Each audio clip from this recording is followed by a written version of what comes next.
Bom dia, boa tarde ou boa noite, dependendo do horário em que você estiver nos assistindo.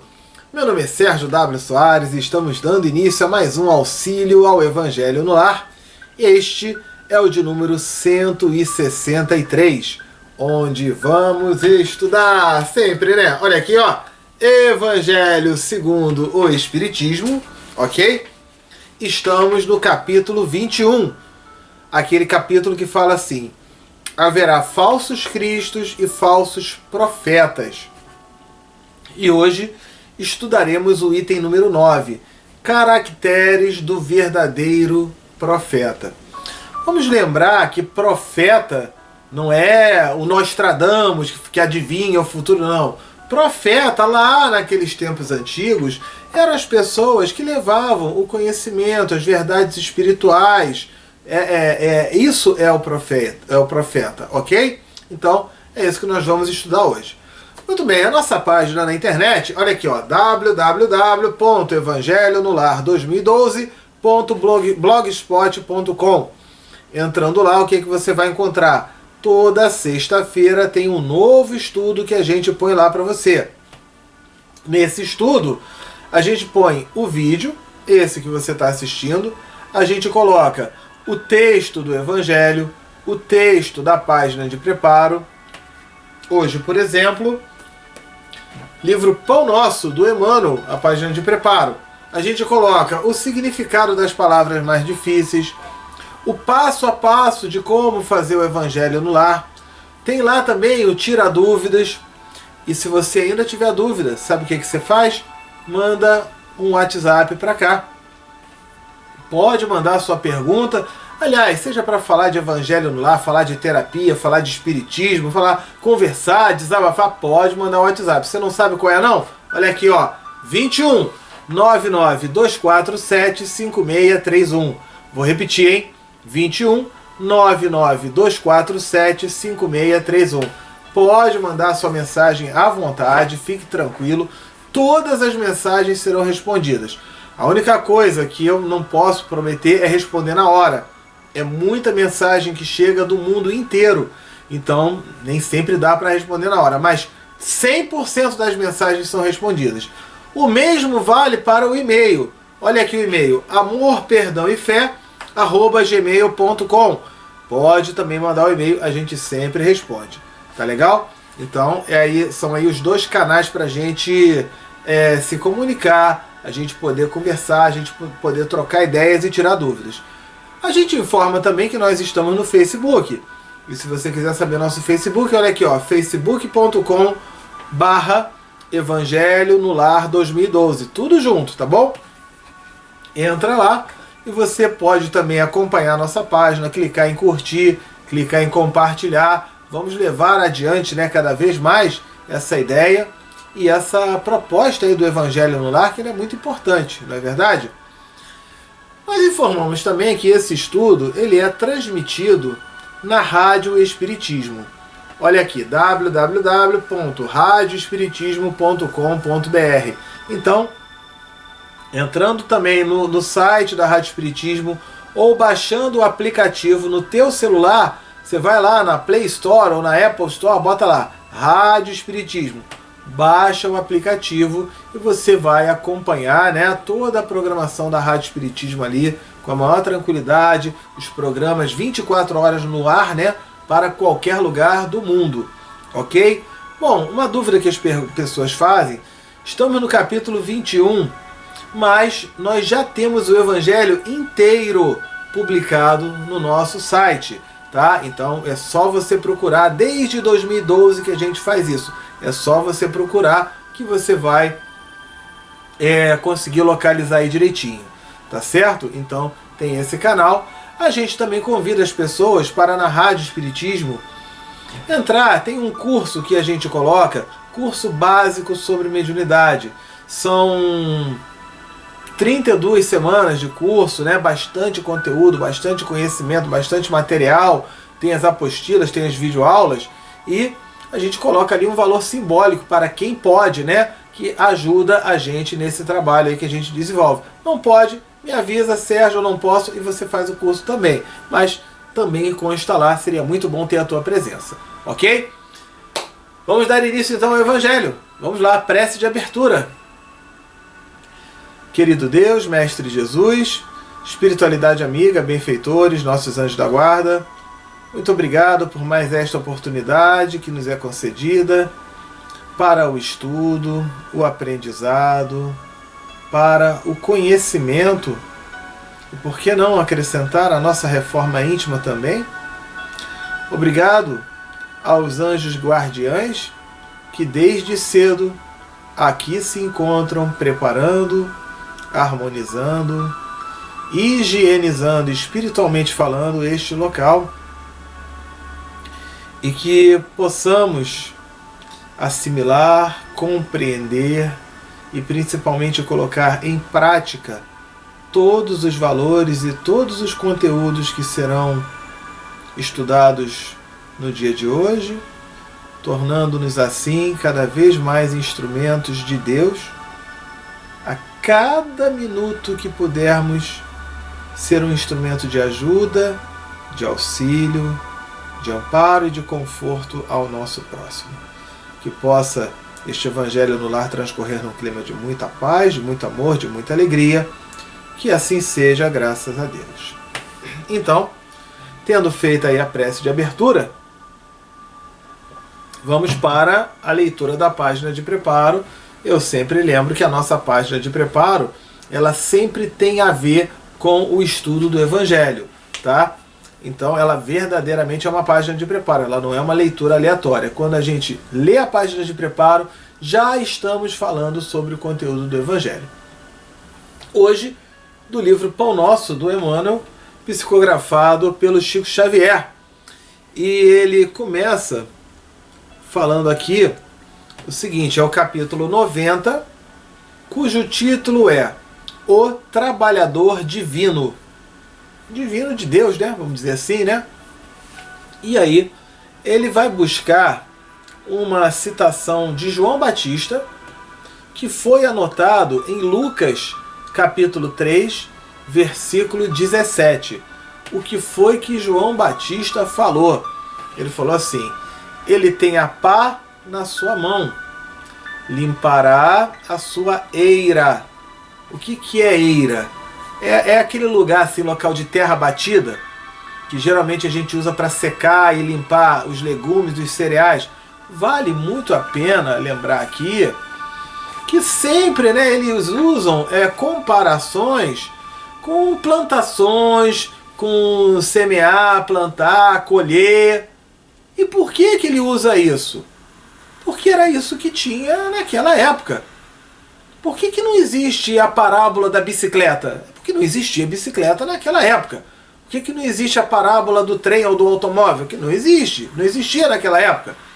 E muito menos a parábola da internet, né? Então, muitas vezes chegam perguntas para mim que falam, Sérgio, mas é sempre comparando. Nossa, é sempre agricultura, é plantação, é aquela coisa assim, porque era o que eles faziam ali naquela época.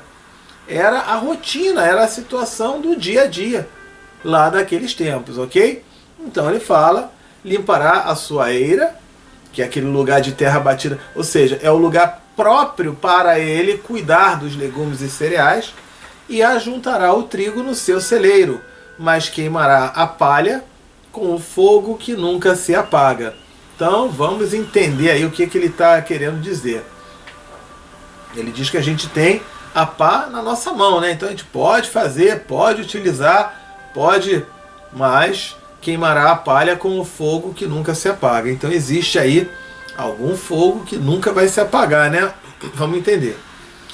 O Emmanuel começa a explicar falando assim: apóstolos e seguidores do Cristo, desde as organizações primitivas do movimento evangélico, designaram-no através de nomes diversos. Então, chamavam Jesus de tudo quanto era nome. Chamavam de professor, de doutor, de curandeiro, enfim. Então ele está dizendo, ó, Jesus foi chamado o mestre, o pastor, o Messias, o Salvador, o príncipe da paz. Todos esses títulos são justos e veneráveis, são dignos, são respeitáveis. Entretanto, não podemos esquecer, ao lado dessas evocações sublimes, né, elevadas, aquela inesperada apresentação do Batista, de João Batista. O precursor, veio antes, né, designa-o por trabalhador atento, que tem a pá nas mãos. Então, João Batista ele estava ali acima de Jesus, né, até um certo momento. Veio antes de Jesus. E entende ali, o trabalhador atento, tem a pá na mão, vai limpar o chão duro e inculto, ou seja, que não está cultivado. Recolherá o grão na ocasião adequada e purificará os detritos com a chama da justiça e do amor que nunca se apaga. Então ele já vai colocando, né, quanta coisa que vai ser feita, quanta coisa que tem por aí. Certo? Ele ainda dá sequência falando o seguinte: interessante notar que João Batista não apresenta o Senhor, né, Jesus, empunhando leis, cheio de ordenações e pergaminhos. Pergaminhos era uma pele de cabra ou de carneiro que se preparava para escrever. Pergaminho é o papel dos tempos antigos, ok? Então, João Batista não chegou, olha, toma aqui, ó, assina aqui esse contrato, assina isso aqui, faz isso, só tem que... Não, João Batista não fez nada disso. E nem se referiu a ele, Jesus, né, de acordo com as velhas tradições judaicas que aguardavam o divino mensageiro num carro de glórias magnificentes, né, de glórias magníficas, que estão aguardando, e os judeus estão aguardando até hoje. Se você perguntar para um judeu quem é Jesus, ele vai falar, é um sábio, como Leonardo da Vinci, como Nostradamus, como... Eles não enxergam Jesus como esse nosso mensageiro, esse espírito de luz. Faz parte da crença deles. Tá ok? Então ele coloca, né? As tradições judaicas aguardavam aquele carro de glórias e tudo. Então João Batista não teve esse papo.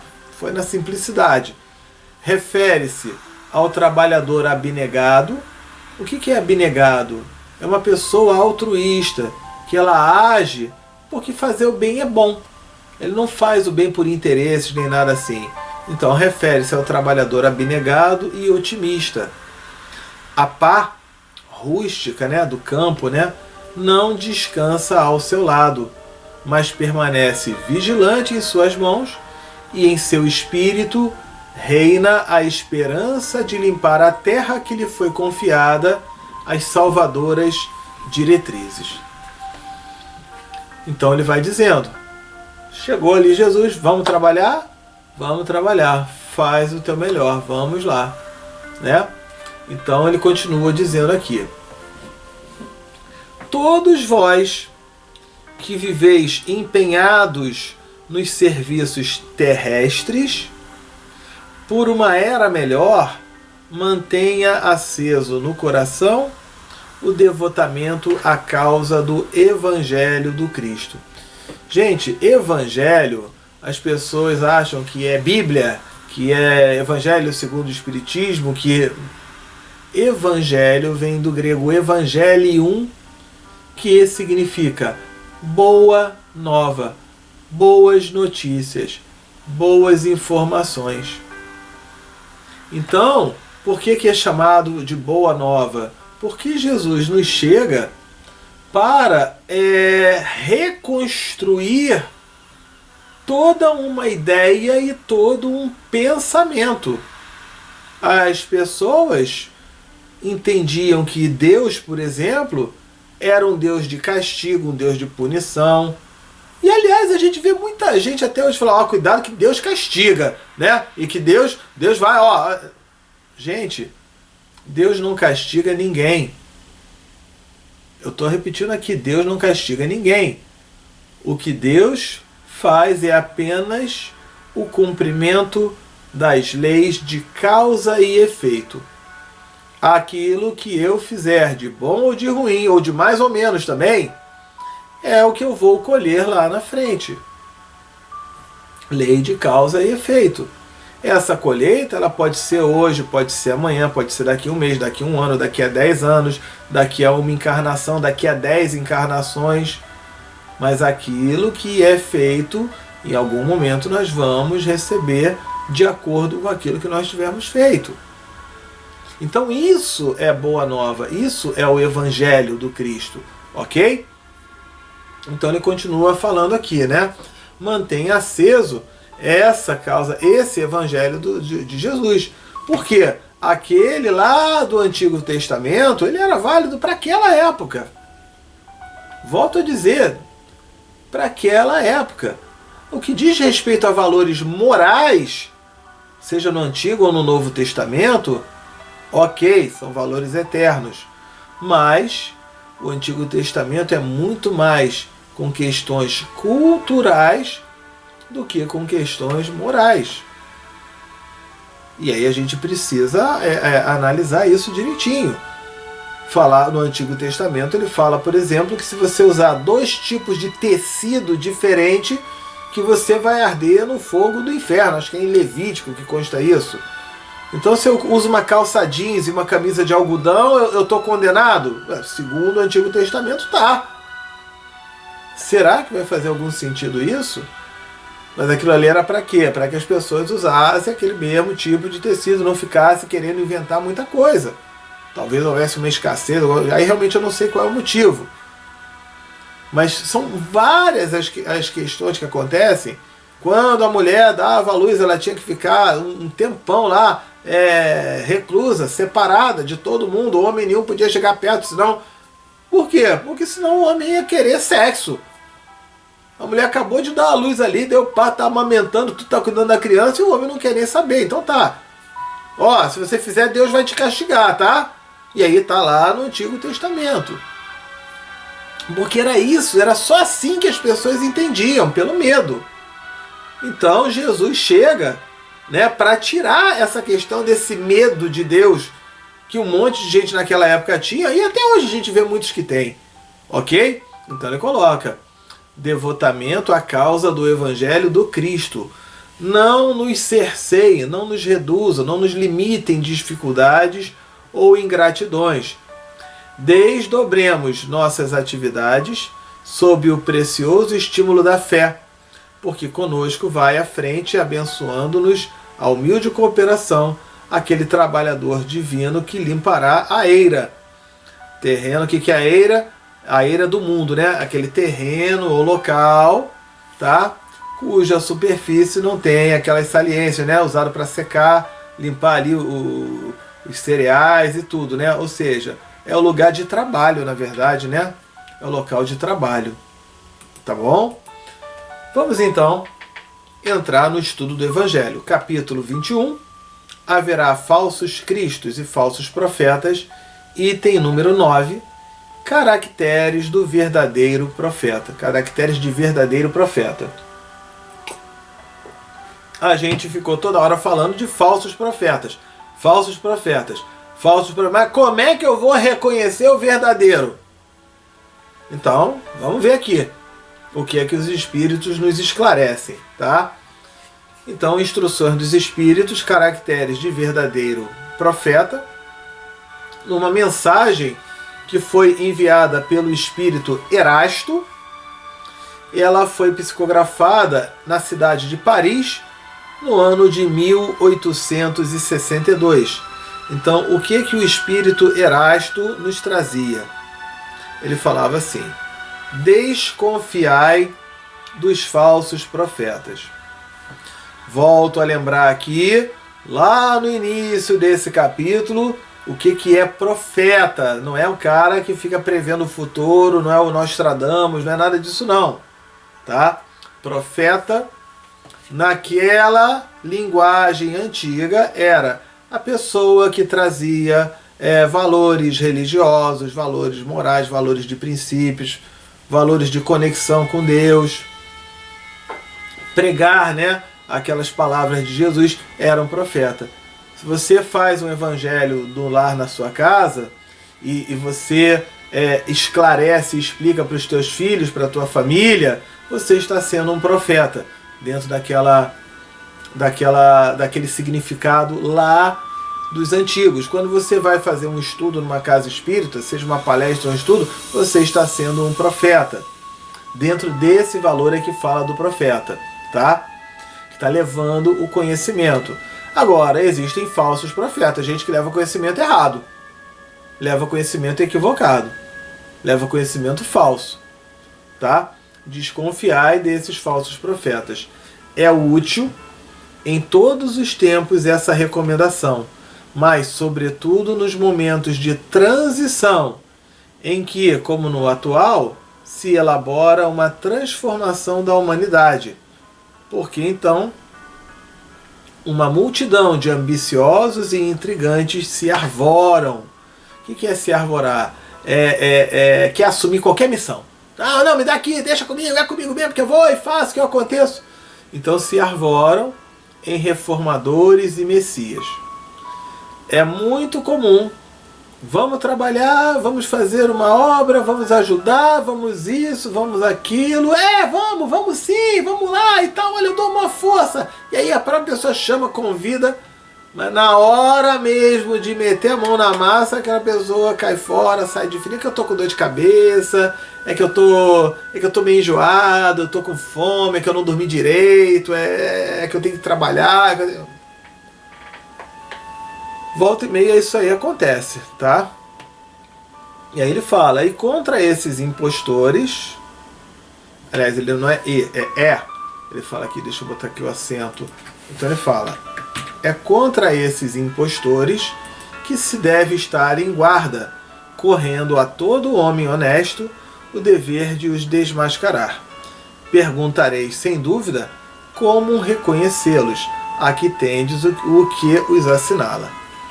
Então, como é que eu vou reconhecer? Ele fala, somente a um hábil general capaz de o dirigir se confia o comando de um exército. Eu tenho aqui um exército, soldados. Eu tenho que escolher muito bem o general que vai comandar aqueles soldados, senão os soldados vão bater cabeça, vão morrer de fome, vão perder a guerra, vai acontecer tudo, né? Então ele coloca isso.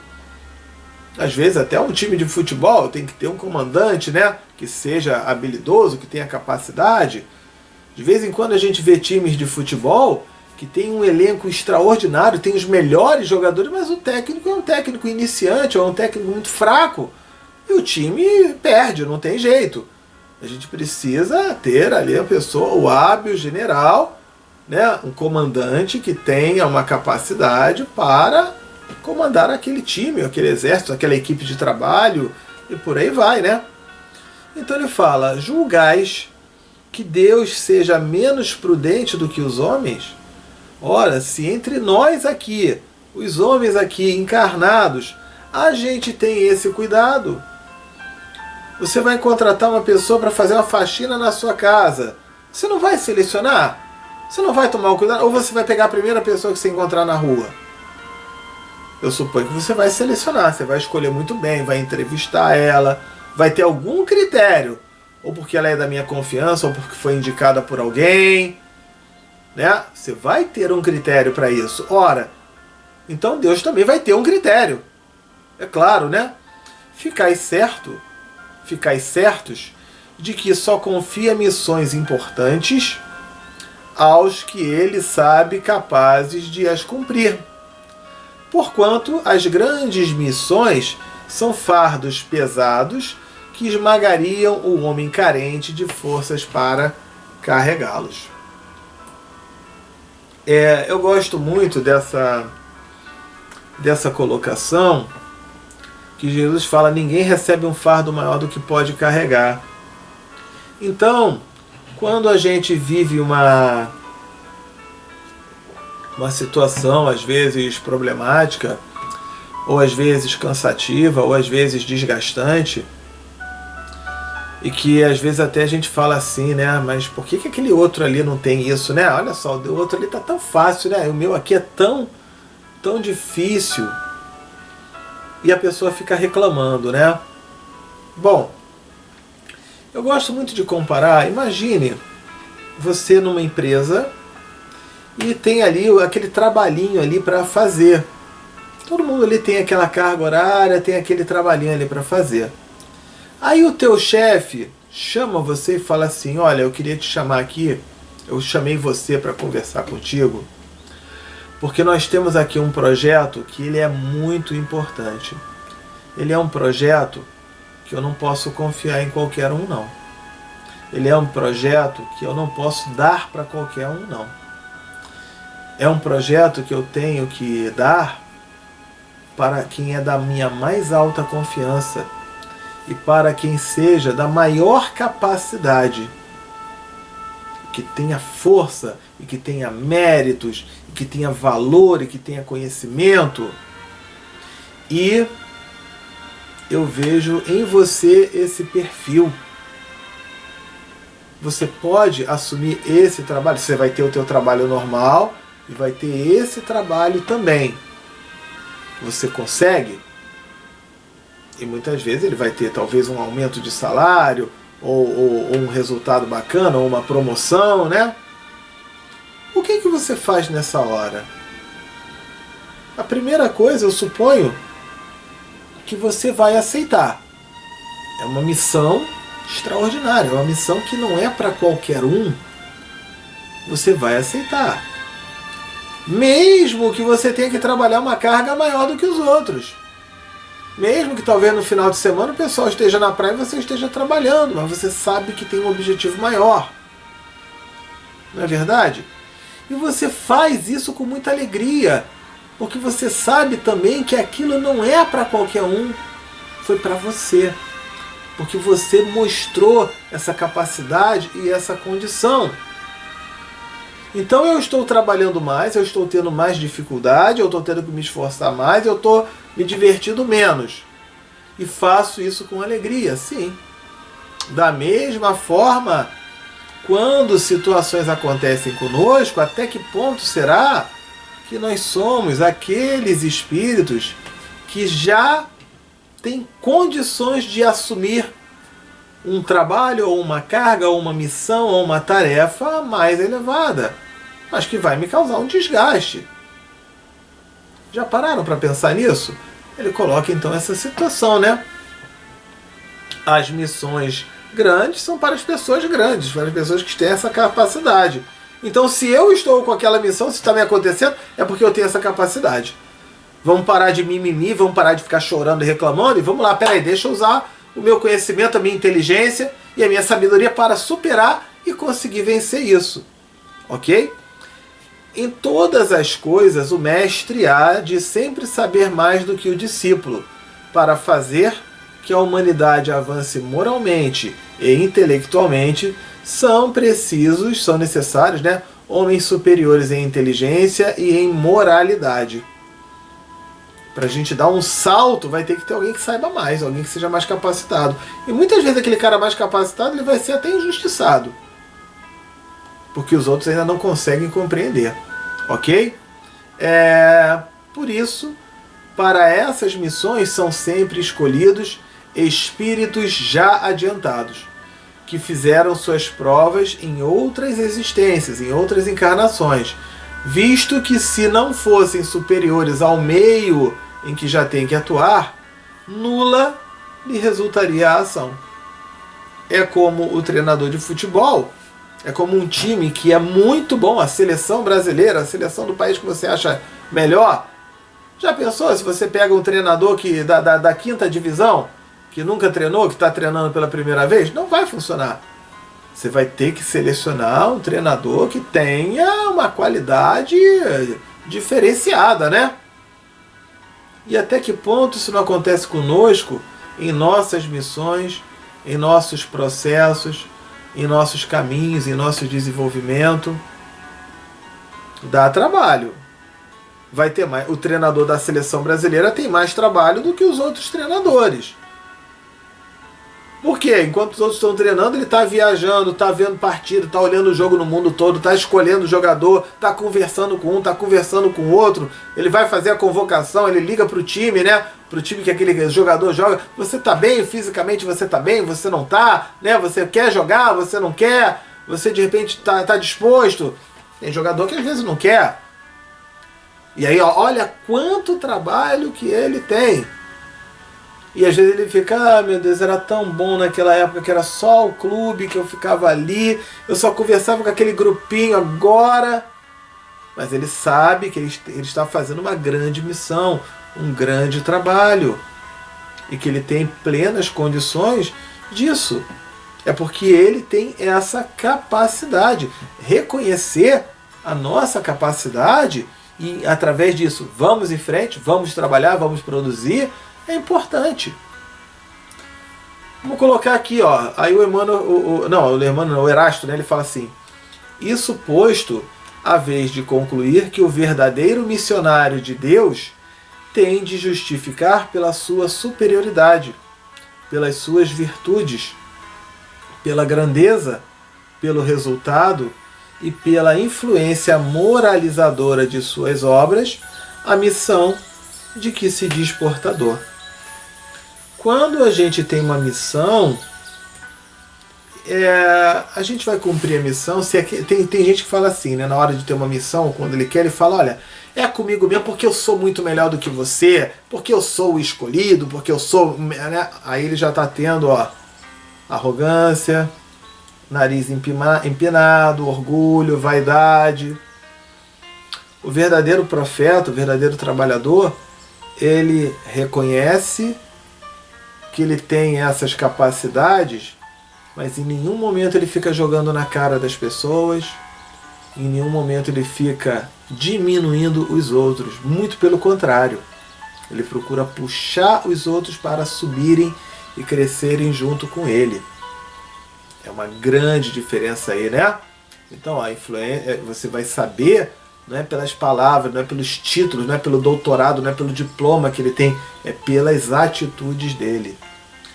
Então ele coloca, e aí a gente vai ver o resultado lá na frente, né? Ele continua falando, tirai também esta outra consequência.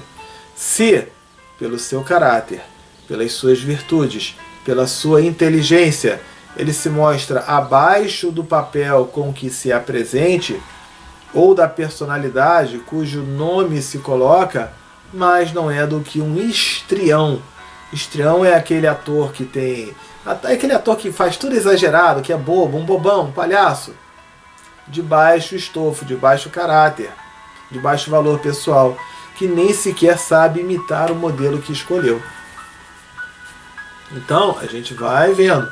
Às vezes, tem gente ali que faz e que não tem. Tem muita gente que quer, mas não tem a capacidade, não tem o devido preparo, não tem a devida condição, age com muita ansiedade, age com muita afobação e acaba se complicando, acaba se comprometendo aí, ok? Ele continua falando. Outra consideração.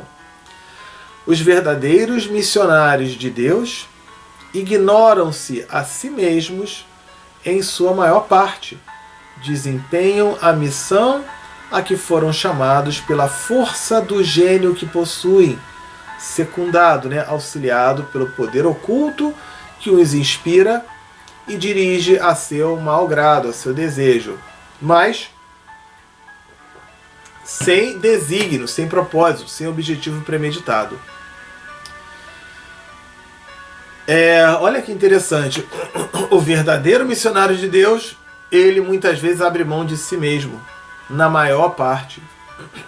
Vai trabalhar pela sua bondade, pela sua característica de ajudar, pela sua vontade de servir ao próximo, auxiliado pelo poder oculto, pelos espíritos, né? Que vão inspirando ele, vão intuindo, vão orientando e vão dirigindo, né? E muitas vezes ele não sabe nem muito bem como é que ele vai fazer. Então ele coloca: os verdadeiros profetas se revelam por seus atos. São adivinhados ao passo que os falsos profetas se dão eles próprios como enviados de Deus. Então, quando ele chega, Deus me falou isso, Deus me falou aquilo, Deus disse para você, desconfia. O verdadeiro profeta, o verdadeiro líder, ele vai trabalhar o quê? Vamos lá, gente, vamos fazer, vamos produzir, vamos desenvolver, vamos fazer com a maior boa vontade e depois vamos ver o que vai acontecer. Vamos observar os resultados, vamos corrigir as nossas falhas, vamos continuar fazendo aquilo que está dando certo e assim nós vamos em frente, né? Então ele fala, o primeiro é humilde e modesto, o segundo é orgulhoso e cheio de si.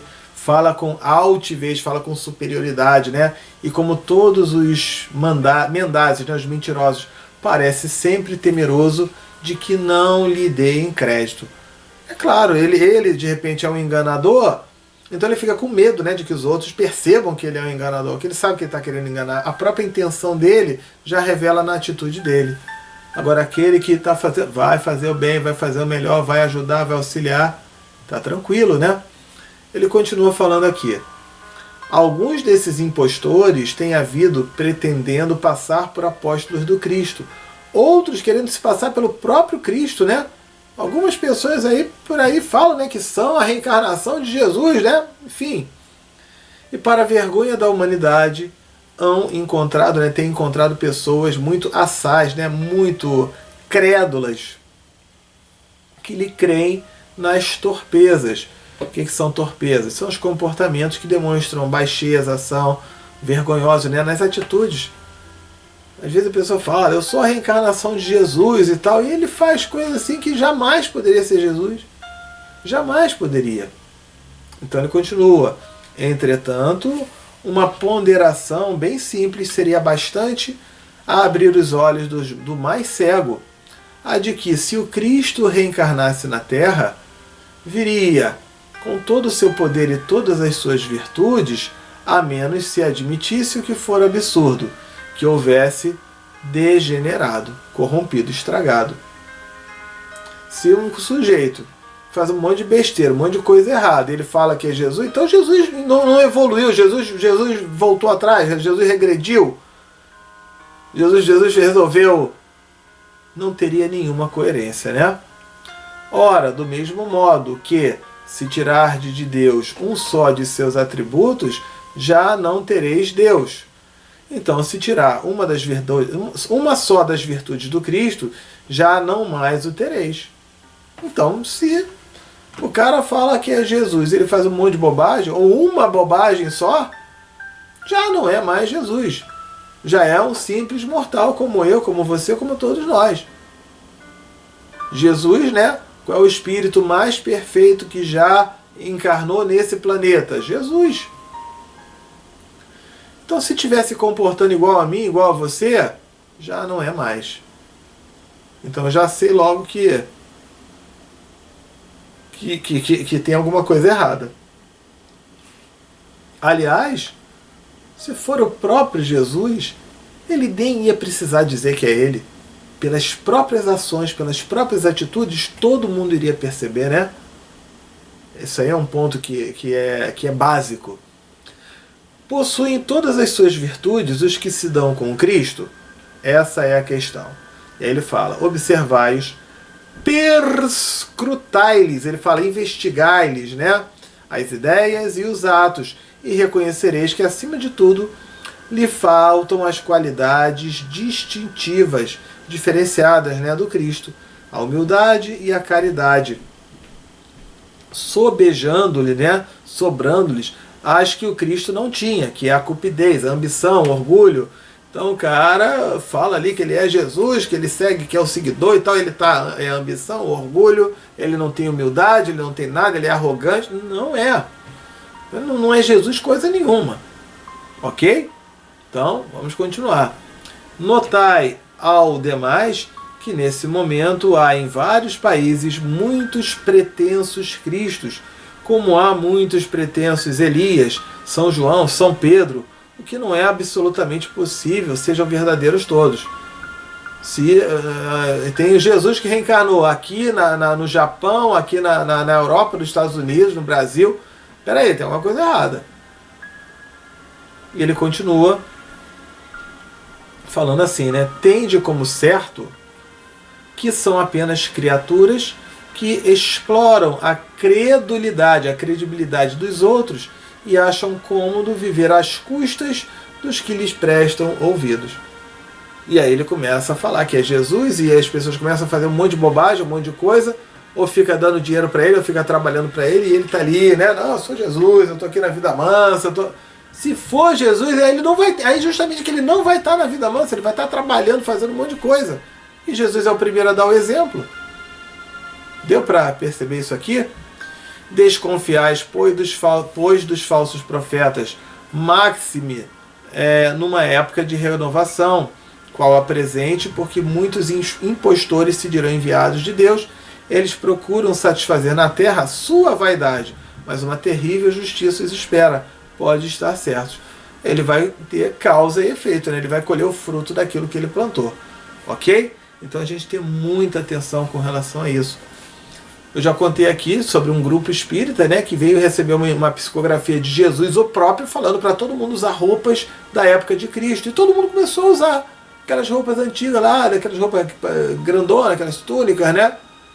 E o pessoal falou, gente, pra que vai Jesus chegar para aqui e falar que eles vão ter que vestir aquela roupa e tal, né? E depois de eles passarem por um ridículo mesmo, né? Falaram, não, vamos chamar a equipe, um pessoal de uma casa espírita mais séria, mais experiente. E viram a mensagem de um obsessor, não era nem obsessor, um espírito brincalhão, morrendo de rir. Que as pessoas, então, a gente ter esse cuidado, ok? Reconhece pelas atitudes, e não pelo título, e não pela assinatura que ele está colocando, ok?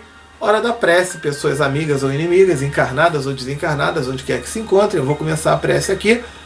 Quando eu disser pausou, você pausa aí, e aí vocês vão mencionando os nomes dessas pessoas, ok? Querido Deus, Mestre Jesus, Espíritos amigos e benfeitores, viemos neste instante fazer um pedido muito especial por cada irmãozinho ou irmãzinha, encarnado ou desencarnado, onde quer que se encontre, que possa receber do alto toda ajuda, todo auxílio, todo amparo, todo esclarecimento e fortalecimento, para que consigam então superar todas as suas situações, seja ela qual for, na qual estiverem passando, seja ela uma situação aqui no mundo encarnado como no mundo desencarnado também. Que possa chegar a luz e o amparo, que assim seja, graças a Deus. Vamos então mencionar os nomes dessas pessoas. Pausou aí então.